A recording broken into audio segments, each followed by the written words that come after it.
उत्तर पूर्वी स्पेन के कई हिस्सों में इस वक्त बाढ़ ने कोहराम मचा रखा है। हजारों किलो वजन वाली गाड़ियों को तिनकों की तरह बहता हुआ देखा जा रहा है। सैलाब इतनी तेजी से आया कि लोगों को गाड़ी से बाहर निकलने तक का मौका नहीं मिल पाया। आसमान से बरसी आफत का सबसे ज्यादा कहर स्पेन के सारागोसा में बरपा है, जहां लगातार बारिश ने नदियों को ऐसा उफान दिया कि वो सड़कों पर उतर आई। और इसके बाद जो तस्वीर सामने आई वो सबसे खतरनाक थी। ऐसा लगा मानो सारागोसा की सड़कों पर जमीन से पानी फूट पड़ा हो। बहाव इतना तेज था कि सड़क के किनारे खड़ी गाड़ियां पानी में पत्तों की तरह तैरने लगी और देखते ही देखते वहां कतार सी लग गई। पानी लगातार बढ़ रहा था और इसी बीच वहां एक शख्स पानी में फंसा दिखाई दिया, जिसने डिवाइडर पर लगी झाड़ियों को कसकर पकड़ रखा था और मदद का इंतजार कर रहा था। लेकिन पानी सब कुछ अपने साथ ले जाने पर आमादा था। सारागोसा में आए सैलाब में जो फंसा उसकी जान पर बन आई। स्पेन के सारागोसा में किसी को अंदाजा भी नहीं था कि बारिश ऐसी तबाही लेकर आएगी जिसमें जान बचाना भारी पड़ जाएगा। सैलाब की हाहाकारी रफ्तार के बीच दिल दहला देने वाली एक तस्वीर दिखी, जो बाढ़ की विनाशलीला की गवाही दे रही है। स्पेन के सारागोसा की एक तस्वीर और भी थी, जिसमें एक लाल रंग की कार तेज बहाव में फंसी हुई नजर आई, जिसमें एक महिला सवार थी। सड़कों पर अचानक आई बाढ़ में कई गाड़ियां फंस गईं। खतरा ये था कि ज्यादातर गाड़ियों में लोग सवार थे, जिनमें एक ये महिला भी थी जो बढ़ते पानी को देखकर किसी तरह अपनी कार की छत पर आ गई। सड़क के दूसरी तरफ एक फायर फाइटर भी मौजूद था, जो महिला को वहीं डटे रहने का इशारा कर रहा था। पानी का बहाव इतना तेज था कि उसे पार करना अपनी जान जोखिम में डालने जैसा था। ऐसे में पैदल वहां तक नहीं पहुंचा जा सकता था। इसके बाद रेस्क्यू के लिए फायर फाइटर्स की गाड़ी को बुलाया गया। सैलाब के बीच फायर ब्रिगेड की गाड़ी पानी में फंसी उस महिला तक पहुंची। फायर फाइटर्स ने गाड़ी की दूसरी तरफ से निकलकर उस महिला को बचाया। इसी दौरान वहां एक और कार पर फंसे शख्स को भी रेस्क्यू किया गया। स्पेन के एक हिस्से में सूखे का असर है और एक में सैलाब का कहर। मई के महीने तक स्पेन में अनुमान से 28% कम बारिश हुई थी, लेकिन जून से जुलाई तक आसमान से ऐसी आफत बरसी जिसने स्पेन के उत्तर पूर्वी हिस्से में बाढ़ ला दी। सारागोसा में बारिश के बाद जो हालात बने हैं वो डराने वाले हैं। पानी का बहाव इतना तेज है कि उसमें फंसी जिंदगियों को कभी भी निकल जाए। ऐसे में लोग बाढ़ के बीच किसी तरह अपनी जान बचाने की कोशिश करते दिखाई दिए। लोग सैलाब में फंसी गाड़ियों के ऊपर खड़े थे ताकि उन्हें बचाया जा सके।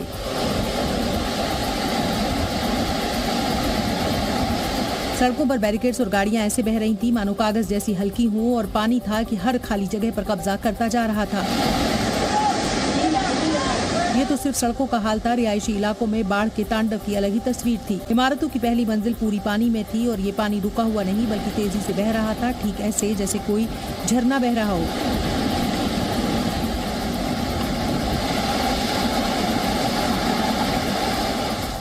यहाँ तक कि छतें भी लबालब थी। बारिश के बाद नदी नाले उफान पर आ गए और पानी को जहाँ रास्ता मिला वो सैलाब बनकर तबाही मचाने लगा। कुल मिलाकर सारागोसा में ऐसी कोई जगह नहीं थी जहाँ पानी का डेरा ना हो। ये उसी स्पेन की तस्वीरें हैं जहां सूखे की वजह से पानी के स्रोत सूखने लगे थे और उनके इस्तेमाल पर सख्त नियम बन गए थे, लेकिन अब वहीं पानी स्पेन के कई इलाकों में कोहराम मचा रहा है। भारी बारिश ने सरगोसा शहर को जैसे टापू में तब्दील कर दिया। वहां से जो तस्वीरें सामने आई उनमें हर तरफ पानी और उस सैलाब में जूझते लोग नजर आए। जब सड़कों पर नदियों की तरह पानी बहने लगा तो वो इमारतों के अंदर तक पहुंच गया।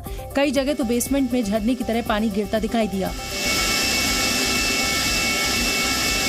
खराब मौसम की वजह से स्पेन में बारिश का ऑरेंज अलर्ट है। हालांकि स्पेन की इमरजेंसी सर्विस के मुताबिक इस बाढ़ में अभी तक किसी के घायल होने या जान गंवाने की खबर नहीं है। लोगों को गैरकानूनी यात्रा न करने की सलाह दी गई है। साथ ही बाढ़ प्रभावित इलाकों में सड़कों से दूरी बनाने को भी कहा गया है। कर्नाटक में सिद्धारमैया सरकार ने 2023-2024 का बजट पेश कर दिया है। इस बजट में 3.27 लाख करोड़ रुपए का प्रावधान किया गया है। इसमें से 52,000 करोड़ रुपए सिद्धारमैया सरकार ने चुनाव से पहले की गई 5 गारंटियों को पूरा करने के लिए रखा है। कर्नाटक सरकार ने बजट में शराब पीने वालों को बड़ा झटका दिया है। मुख्यमंत्री सिद्धारमैया ने भारत पर बनने वाली शराब पर 20% अतिरिक्त उत्पाद शुल्क लगा दिया है। प्रधानमंत्री नरेंद्र मोदी ने आज छत्तीसगढ़ की कांग्रेस सरकार पर जमकर निशाना साधा। पीएम मोदी बोले, शराब घोटाले की वजह से छत्तीसगढ़ में 2.5 साल वाला फॉर्मूला लागू नहीं हो पाया। शराब घोटाले के पैसे की इसी मारामारी में यहाँ 2.5 साल मुख्यमंत्री पद वाला फॉर्मूला लागू नहीं हो पाया। रायपुर पहुंचे प्रधानमंत्री नरेंद्र मोदी ने छत्तीसगढ़ को बड़ी सौगात दी। पीएम मोदी ने 7600 करोड़ रुपए की परियोजनाओं का उद्घाटन और शिलान्यास किया। इसी साल छत्तीसगढ़ में विधानसभा चुनाव होने हैं। कांग्रेस नेता राहुल गांधी को मोदी सरनेम केस में गुजरात हाईकोर्ट से बड़ा झटका लगा। हाईकोर्ट ने राहुल गांधी की 2 साल की सजा पर रोक लगाने से इनकार कर दिया। हाईकोर्ट ने कहा कि राहुल को राहत नहीं दी जा सकती क्योंकि उनके खिलाफ कई और केस भी पेंडिंग हैं। जस्टिस MM प्राच्छक ने कहा कि राहुल के खिलाफ कम से कम 10 क्रिमिनल केस पेंडिंग हैं। इस केस के अलावा उनके खिलाफ कुछ और केस फाइल्स भी हैं। इसलिए किसी भी हाल में सजा पर रोक नहीं लगाना अन्याय नहीं है। इस केस में सजा न्यायोचित और उचित है। राहुल ऐसे आधार पर सजा पर रोक की मांग कर रहे हैं जिसका कोई अस्तित्व ही नहीं है। In view of the foregoing discussion, in my considered opinion, there is no reasonable ground to stay the conviction of the applicant in the facts and circumstances of the case. Impugned order passed by the appellate court is just, proper and legal and do not call for any interference.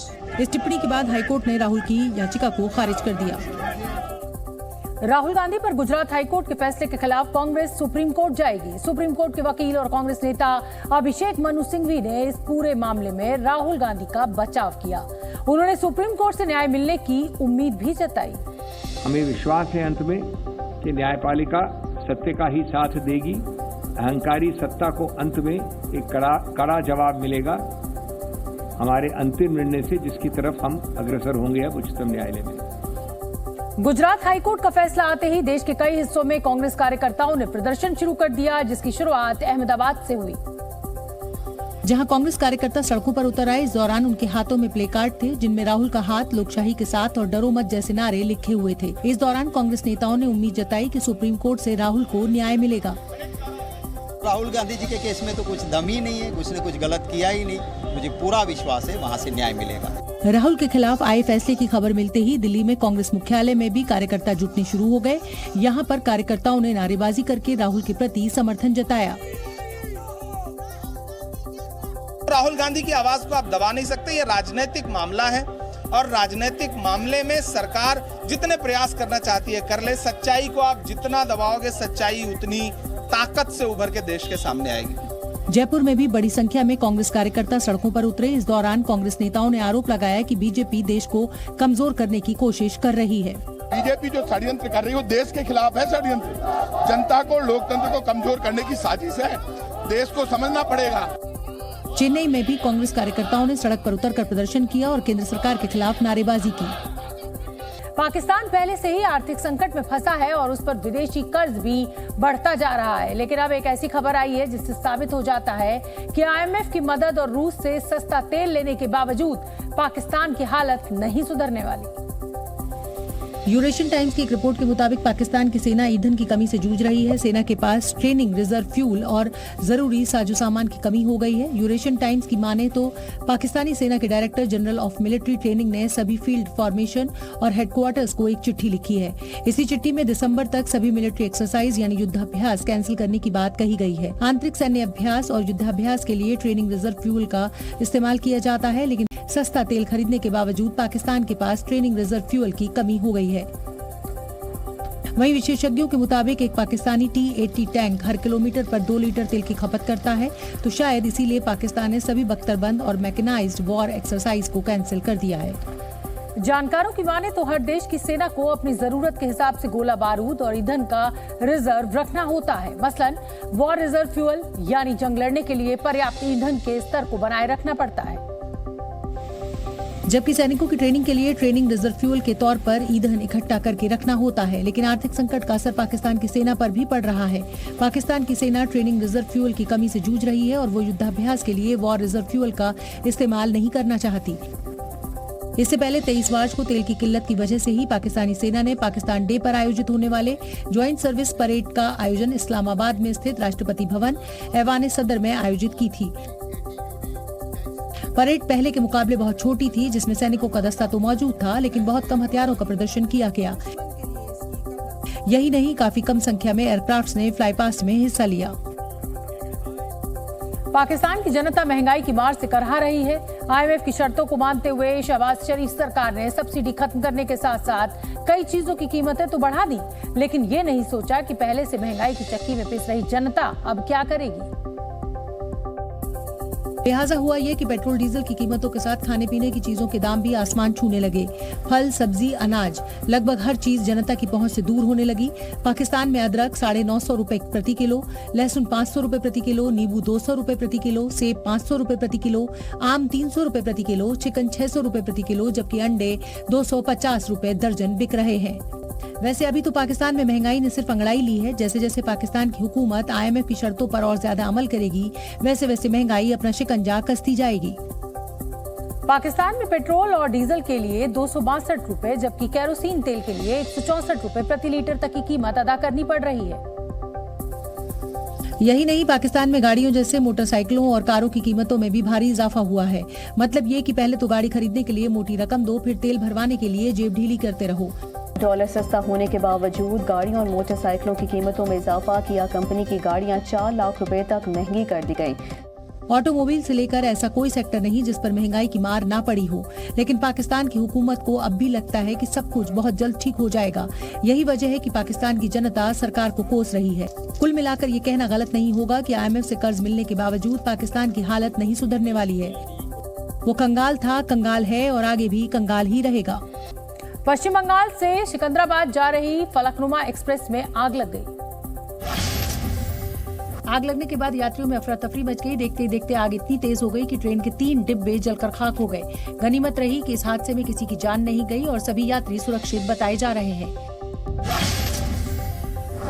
पूर्व भारतीय कप्तान महेंद्र सिंह धोनी आज अपना 42वां जन्मदिन मना रहे हैं। भारत के स्टार खिलाड़ी ऋषभ पंत ने केक काटकर धोनी को जन्मदिन की बधाई दी। वर्ल्ड कप से पहले पाकिस्तान के स्टार खिलाड़ी बाबर आजम ने एक बड़ा बयान दिया। बाबर ने कहा कि सिर्फ भारत से जीतना पाकिस्तान का मकसद नहीं, हमारा ध्यान अच्छा प्रदर्शन करके वर्ल्ड कप जीतने पर है। भारत और पाकिस्तान के बीच 15 अक्टूबर को मुकाबला खेला जाएगा। झारखंड के साहिबगंज से भी ज्योति मौर्य जैसा मामला सामने आया है। पति का आरोप है कि उसने मजदूरी करके पत्नी को नर्स बनाया और अब पत्नी उसके साथ रहने से इनकार कर रही है। खराब मौसम और भारी बारिश की वजह से देश में सब्जियों के दाम आसमान छू रहे हैं। भोपाल में 1 किलो टमाटर की कीमत 150 रुपए से 160 रुपए प्रति किलो पहुंच गई। 2 दिन पहले खबर आई थी कि भारत के वांटेड आतंकवादी गुरपतवंत सिंह पन्नू की अमेरिका में हुए एक एक्सीडेंट में मौत हो गई है। कुछ रिपोर्ट्स में फोटो के साथ दावा किया गया था कि एक कार और ट्रक के बीच टक्कर में उसकी मौत हुई। लेकिन अब कहा जा रहा है कि खालिस्तानी आतंकी गुरपतवंत सिंह पन्नू जिंदा है। सिख फॉर जस्टिस के फाउंडर और खालिस्तान समर्थक गुरपतवंत सिंह पन्नू का एक वीडियो सोशल मीडिया पर सामने आया, जिसमें वो अमेरिका के न्यूयॉर्क स्थित संयुक्त राष्ट्र मुख्यालय के सामने खड़ा दिखाई दिया। आज 5 जुलाई देख सकते हो तुसी न्यूयॉर्क यूनाइटेड नेशंस के हेडक्वार्टर सामने खलोते हैं। आतंकी पन्नू ने इस वीडियो में भारत विरोधी बयानबाजी करने के साथ कहा कि वो एक दिन संयुक्त राष्ट्र मुख्यालय के सामने खालिस्तान का झंडा लहराएगा। वहीं पन्नू का वीडियो सामने आने के बाद विदेश मंत्रालय के प्रवक्ता अरिंदम बागची ने कहा कि उन्हें इस बारे में पता है और भारत खालिस्तान के मुद्दे को तमाम संबंधित देशों के सामने उठा रहा है। I haven't seen this particular video, I must confess. We are aware of it, but I haven't seen it. First of all, I don't think taking a video in front of the UN building lends it any greater legitimacy. So I would like to remove that element. So what? It's probably on the streets of New York, or I don't even know where it is. I'm presuming. वैसे गुरपतवंत पन्नू लंबे समय से America में बैठकर Punjab referendum 2020 के नाम पर खालिस्तानी आंदोलन चला रहा है और सिखों को भड़काने की कोशिश भी कर रहा है। जबकि गुरपतवंत सिंह पन्नू ने यूएन मुख्यालय के बाहर से रिकॉर्ड किए गए वीडियो में कहा कि खालिस्तानी रेफरेंडम का तीसरा फेज 16 जुलाई को टोरंटो और 10 सितंबर को वैंकूवर में होगा। उसने इसी वीडियो में कहा कि कनाडा में खालिस्तानी नेता हरदीप सिंह निज्जर की मौत के पीछे भारतीय अधिकारियों का हाथ है। कहा जाता है कि गुरपतवंत सिंह पन्नू मारे गए उग्रवादी निज्जर का करीबी था। निज्जर के मर्डर के बाद पन्नू अंडरग्राउंड हो गया था। पन्नू और निज्जर दोनों एक साथ काम कर रहे थे। जनमत संग्रह अभियान शुरू करने के लिए कई देशों में गए थे। हालांकि निज्जर के मारे जाने के बाद गुरपतवंत सिंह पन्नू ने अपना प्रचार बंद कर दिया था। पन्नू ने जिस सिख फॉर जस्टिस की बुनियाद रखी थी, उसे भारत सरकार ने 10 जुलाई 2019 में UAPA कानून के तहत आतंकी संगठन घोषित किया था। उसके 1 साल बाद पन्नू को 1 जुलाई 2020 में आतंकी घोषित किया गया।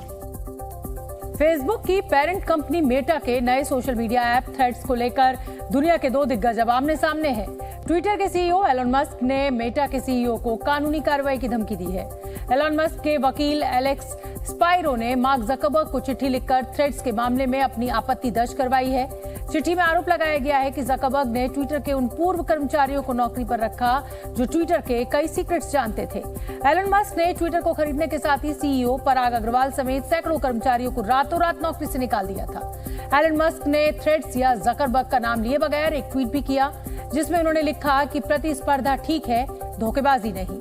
ट्विटर के आरोपों के जवाब में मेटा के प्रवक्ता ने बताया कि थ्रेड्स की इंजीनियरिंग टीम में ट्विटर का कोई भी पूर्व कर्मचारी नहीं है। मार्क जकरबर्ग की कंपनी मेटा ने बुधवार को ही थ्रेड्स को 100 देशों में लॉन्च किया है। लॉन्च होने के बाद अभी तक 6 करोड़ से ज्यादा लोग थ्रेड्स को डाउनलोड भी कर चुके हैं। थ्रेड्स बहुत हद तक ट्विटर से मिलता जुलता है और इसीलिए इसे ट्विटर के लिए एक बड़ा खतरा माना जा रहा है।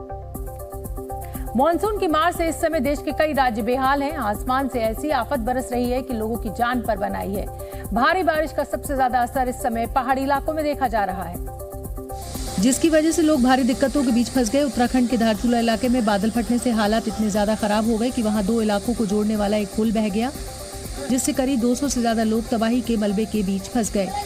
अरे जल्दी आओ ना यार। हालात ऐसे हो गए कि जहां बादल फटा वहां आसपास के रास्ते पूरी तरह बंद हो गए, जिसकी वजह से एसडीआरएफ की टीम भी रेस्क्यू के लिए नहीं पहुंच पाई। लेकिन इलाके के लोगों ने हार नहीं मानी और किसी तरह एक दूसरे की मदद से वहां फंसे हुए लोगों को एक एक कर निकाला। एक आदमी आ गया तू। इस दौरान वहां एक एक कदम रखना भी मुश्किल था क्योंकि मलबे में पैर रखते ही वो नीचे तक धंस रहा था। ऊपर से हर तरफ फैले बड़े पत्थरों की वजह से चलना और मुश्किल था। वहीं बादल फटने की वजह से लैंडस्लाइड की घटना भी सामने आई, जिसकी वजह से रास्तों पर भारी मलबा फैला नजर आया। सिर्फ धारचूला ही नहीं, उत्तराखंड के दूसरे इलाके भी बारिश की बाढ़ से बेहाल है इस समय। और इस बीच नैनीताल से भी रेस्क्यू ऑपरेशन का एक वीडियो सामने आया है, जिसमें उफनती नदी के किनारे फंसे एक आदमी को बचाने के लिए एसडीआरएफ और एनडीआरएफ की टीम कड़ी मशक्कत करती नजर आई। बताया गया कि बारिश की वजह से वहां एक शख्स नदी के किनारे फंस गया था, जिसे बचाने के लिए रेस्क्यू टीम ने दोनों किनारों पर रस्सी को बांधा था। इसके बाद पूरी सुरक्षा के साथ उस शख्स को वहां से निकाल लिया गया। इस दौरान नीचे नदी का पानी इतनी तेज रफ्तार से बह रहा था कि उसके ऊपर से निकलना पूरी तरह से अपनी जान को जोखिम में डालना था।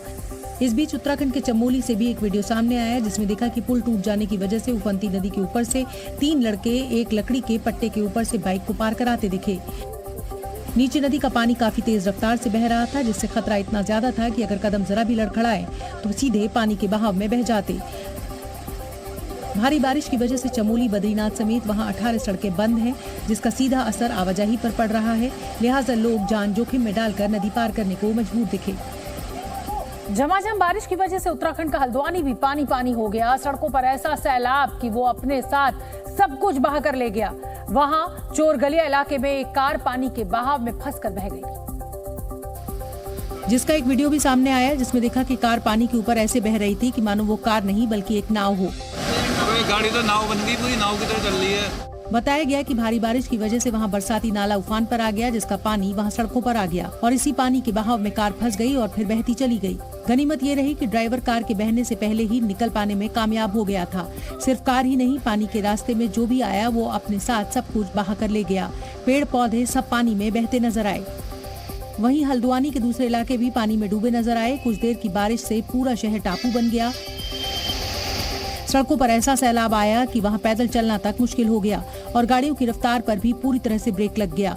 हालात ऐसे हो गए कि पानी लोगों के घरों और दुकानों के अंदर पहुंच गया, जिससे वहां के ड्रेनेज सिस्टम की भी पोल खुल गई।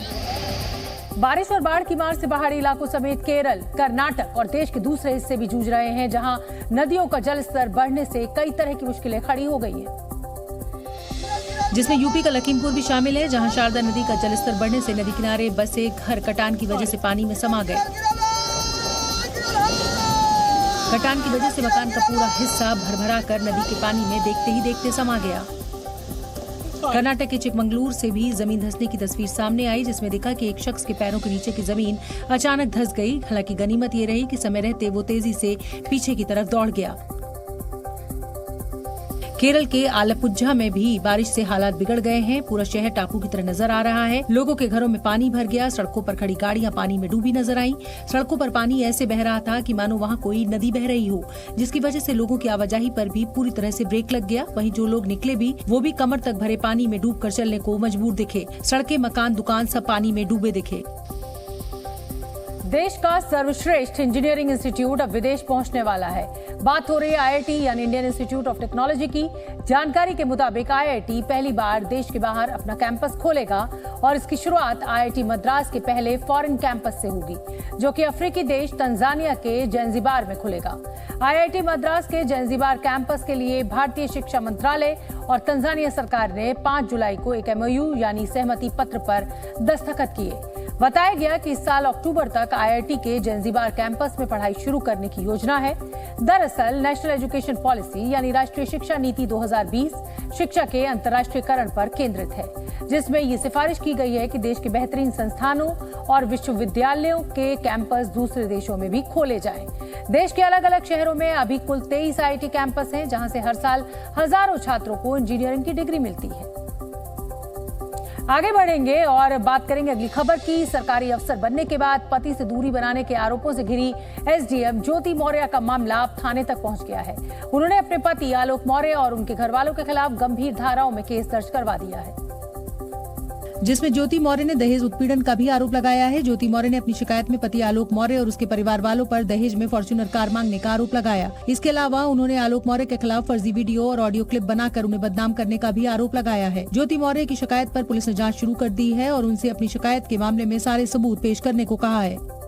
पुलिस का कहना है कि जल्दी इस मामले में आरोपी बनाए गए आलोक मौर्य से भी पूछताछ की जाएगी। एसडीएम ज्योति मौर्य ने पति पत्नी विवाद में आलोक के परिवार वालों पर भी कई गंभीर आरोप लगाए। इसलिए पुलिस आलोक मौर्य के भाई अशोक मौर्य और परिवार के अन्य दूसरे सदस्यों से भी पूछताछ करेगी। एसडीएम ज्योति मौर्य और उनके पति आलोक मौर्य के विवाद को लेकर सोशल मीडिया पर कई तरह की चर्चाएं चल रही हैं। कहा तो ये भी जा रहा है कि पीसीएस की तैयारी करने वाली महिलाओं के पति अब उन्हें आगे नहीं पढ़ाना चाहते। हालांकि इस मामले में मिलीजुली प्रतिक्रियाएं देखने को मिल रही हैं। पीसीएस की तैयारी कर रही कई विवाहित महिलाओं ने इसे अफवाह बताया, तो पटना में कोचिंग इंस्टीट्यूट चलाने वाले खान सर ने भी इस घटना पर चिंता जताई और कहा कि उनकी कोचिंग में पढ़ने वाली कई महिलाओं ने आना बंद कर दिया है। मामला इतना तूल पकड़ चुका है कि अब खान सर को भी समझाना पड़ रहा है कि सभी ऐसे नहीं होते हैं।